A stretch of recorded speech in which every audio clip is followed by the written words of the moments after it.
Maths classes bye Poonam में आपका स्वागत है। आज हम करेंगे चैप्टर 10 सर्कल्स वृत्त, क्लास 10th की थ्योरम्स। उससे पहले हम सर्कल के बारे में, वृत्त के बारे में कुछ पढ़ लेते हैं। वृत्त जो होता है हमारा, ये जो सर्कल होता है, इसके बारे में कुछ चीज़ें होती हैं। Radius, centre, diameter, code, circumference. ये जो हमारी होती है वो त्रिज्या होती है। सेंटर हमारा केंद्र होता है। डायमीटर व्यास होता है। कोड हमारी जीवा होती है और ये परिधि होती है। तो ये हमारे जो हैं कुछ टर्म्स हैं जिसको हमें पहले पता होना चाहिए। वैसे तो 7th 8th क्लास में हम करते हैं इसको, फिर भी एक बार देख लेते हैं। जो बीच का जो बिंदु होता है हमारे वृत्त का या सर्कल का, उसको हम बोलते हैं सेंटर या केंद्र। ठीक है। उसके बाद जो हमारे रेडियस होती है, त्रिज्या होती है, वो क्या होती है? इस बिंदु से, ये जो हमारी बीच में केंद्र है, इससे बाउंड्री, सर्कल की बाउंड्री हमारी क्या है? ये सरकमफ्रेंस है, परिधि जो है। इसको टच करती हुई कोई भी लाइन, हमने ये लाइन ड्रॉ कर दी, ये भी रेडियस है। ये लाइन ड्रॉ कर दी, ये भी त्रिज्या है। ये लाइन ड्रॉ कर दी, ये भी त्रिज्या है। केंद्र से सर्कल की बाउंड्री पर जो हम लाइन बनाते हैं वो हमारी क्या होती है? ये रेडियस और त्रिज्या होती है। ठीक है। उसके बाद आता है डायमीटर, व्यास। व्यास क्या होता है? बाउंड्री के एक पॉइंट से बाउंड्री के दूसरे पॉइंट पर जाने वाली लाइन पर कहाँ से पास होनी चाहिए? ये सेंटर से। जो लाइन सेंटर से पास होकर एक पॉइंट से दूसरे पॉइंट तक जाती है उसको हम डायमीटर बोलते हैं, व्यास बोलते हैं। कोड क्या होती है? कोड हमारी किसी भी एक सर्कल के एक पॉइंट से दूसरे पॉइंट पर जाने वाली लाइन को हम क्या बोल देते हैं? कोड बोल देते हैं। तो अब जो हमारी ये जो डायमीटर है, व्यास है, क्या ये जीवा हो सकती है? डायमीटर क्या कोड हो सकता है? तो जो एक कोड है वो हमारे, ये कोड हो सकती है, पर जो डायमीटर है उसकी कंडीशन होती है कि वो हमेशा सेंटर से पास होगा। तो डायमीटर ये कोड नहीं हो सकता, पर कोड जो है वो डायमीटर हो सकती है। तो इस तरह से हम इसको देखते हैं। अब कोई पूछेगा कि सर्कल में कितने रेडियस बना सकते हैं हम, त्रिज्या कितनी ड्रॉ कर सकते हैं? तो सर्कल के जितने भी पॉइंट हैं उतनी हम त्रिज्या बना सकते हैं। इस सर्कल पर इनफाइनाइट पॉइंट हैं, अनगिनत पॉइंट हैं, उतनी ही हम रेडियस बना सकते हैं। और एक रेडियस से इसको अगर हम बढ़ा देते हैं दूसरी तरफ, तो ये हमारा क्या बन जाता है? डायमीटर बन जाता है। तो अनगिनत व्यास बना सकते हैं। तो अनगिनत त्रिज्या बना सकते हैं, अनगिनत ही व्यास बना सकते हैं, डायमीटर ड्रॉ कर सकते हैं हम। फिर आता है, ये सर्कल है, ये हमारा सेंटर है। सेक्टर, सेगमेंट, आर्क क्या होती है? ये कोई भी एक पॉइंट ले लिया हमने, यहाँ से यहाँ तक, ये हमारी आर्क है। ठीक है। और इस आर्क को अगर हम इस सेंटर से मिला देते हैं, ये दो रेडियस से मिला देते हैं, तो ये हमारा बन जाता है सेक्टर। ठीक है। अगर ये कोई कोड है और ये जो हमारा एरिया होता है, इसको हम बोलते हैं सेगमेंट। तो ये हमारे सेक्टर, सेगमेंट और आर्क हो जाते हैं। ठीक है। अब हमारा जो नेक्स्ट आता है वो ये आता है कि कोई भी लाइन जो है सर्कल को कितने पॉइंट पर कट कर सकती है। अगर वो बाहर से जा रही है तो वो नॉन इंटरसेक्टिंग लाइन है, अप्रतिच्छेदी रेखा है। ठीक है। अगर वो अंदर से जा रही है और 2 पॉइंट पे कट कर रही है तो वो हमारी सीकेंट प्रतिच्छेदी रेखा बन जाती है। अगर सर्कल को सिर्फ एक पॉइंट पे टच कर रही है तो वो हमारी होती है टेंजेंट, स्पर्श रेखा।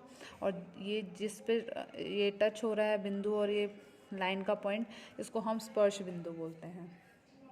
तो हमारी जो थ्योरम है वो किस पर बेस्ड है? टेंजेंट पर बेस्ड है। तो आपको ये पता होना चाहिए कि टेंजेंट होता क्या है। सर्कल को एक पॉइंट पर टच करने वाले को हम क्या बोलते हैं? टेंजेंट बोलते हैं, स्पर्श रेखा बोलते हैं। जो हमारी पहली थ्योरम है वो क्या कहती है कि the tangent at any point of a circle is perpendicular to the radius through the point of contact. वृत्त के किसी बिंदु पर स्पर्श रेखा संपर्क बिंदु से गुजरने वाली त्रिज्या के लंबवत होती है।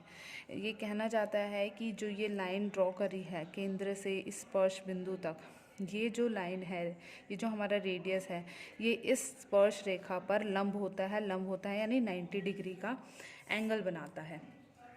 ठीक है। तो हमें टू शो, हमें दिखाना क्या है कि OP जो है वो परपेंडिकुलर है किस पर? वाई एक्स पर। यानी जो हमारा ये वाला एंगल है OPQ, ये जो है वो 90 डिग्री आना चाहिए। और ये 90 डिग्री कब आता है? ज्योमेट्री की हम कभी भी पढ़ते हैं तो ज्योमेट्री में क्या होता है कि अगर कोई लाइन ड्रॉ है और यहाँ से कोई डिस्टेंस ड्रॉ किया गया है इस तरह से, इस तरह से, इस तरह से, इस तरह से, जो सबसे शॉर्टेस्ट डिस्टेंस होता है वो हमेशा 90 डिग्री का एंगल बनाता है। तो हमें बस ये प्रूव करना है कि जो ये OP है ये सबसे छोटा डिस्टेंस है, तो यहाँ से हम ये शो कर देंगे कि जो है वो 90 डिग्री का एंगल बना देगा। ठीक है, तो देखो अब किस तरह से हम इसको शो करते हैं।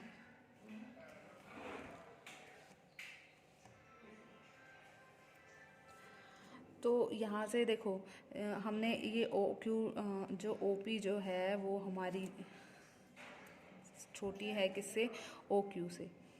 ये एक पॉइंट ले लिया हमने इस लाइन पर और इसको ड्रॉ कर दिया। OP जो है हमारा वो छोटा है OQ से, क्योंकि जो भी लाइन बाहर की तरफ ड्रॉ होती जाएंगी वो इससे डिस्टेंस बड़ा होता जाएगा। अब ये पॉइंट जो है वो हमने अंदर क्यों नहीं लिया? अगर हम इस पॉइंट Q को अंदर ले लेते तो ये एक सीकेंट बन जाता। तो इसको अंदर नहीं लेकर हमने इसी रेखा, स्पर्श रेखा पर बिंदु लेते जाएंगे और हम ये दिखा देंगे कि जो ये सारे जो आपने लाइंस बनाई हैं, आप स्केल से इसको मेज़र करेंगे और ये बताएंगे कि OP बड़ा है या ये जो हम लाइन ड्रॉ करते जा रहे हैं ये बड़ी है। तो हमें ये मिलेगा कि OP जो है वो सबसे छोटी लाइन है, तो OP जो है वो सबसे शॉर्टेस्ट डिस्टेंस है। तो यहाँ से हमें पता चल गया कि जो हमारा OPQ एंगल है वो 90 डिग्री का है। तो जो हमारा रेडियस होता है वो हमेशा टेंजेंट पर क्या होता है? परपेंडिकुलर होता है। जो हमारी त्रिज्या होती है वो स्पर्श रेखा पर लंब होती है।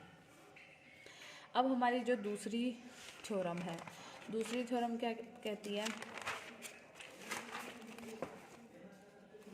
दूसरी थ्योरम है the length of the tangent drawn from an external point to a circle are equal. ये कोई एक्सटर्नल पॉइंट है, इस एक्सटर्नल पॉइंट से दो टेंजेंट इस सर्कल पर ड्रॉ किए गए हैं, तो ये जो टेंजेंट है इनकी जो लेंथ होगी वो हमेशा इक्वल होगी। ये 5 है तो ये भी 5 होगा, ये हमें शो करके दिखाना है। ठीक है, हिंदी में बाहरी बिंदु से वृत्त पर खींची गई स्पर्श रेखाओं की लंबाई बराबर होती है। ये बाहरी बिंदु है, बाहरी बिंदु से खींची गई स्पर्श रेखाएं, ये हमारी स्पर्श रेखाएं हैं, जो इनकी लंबाई है ये बराबर है, ये शो करके दिखाना है। अगर मैंने इस ट्रायंगल में इन दोनों ट्रायंगल को कॉन्ग्रुएंट प्रूव कर दिया, ठीक है, तो हम ये शो कर सकते हैं कि ये दोनों इक्वल आ जाएंगे। तो हम ले लेते हैं इन ट्रायंगल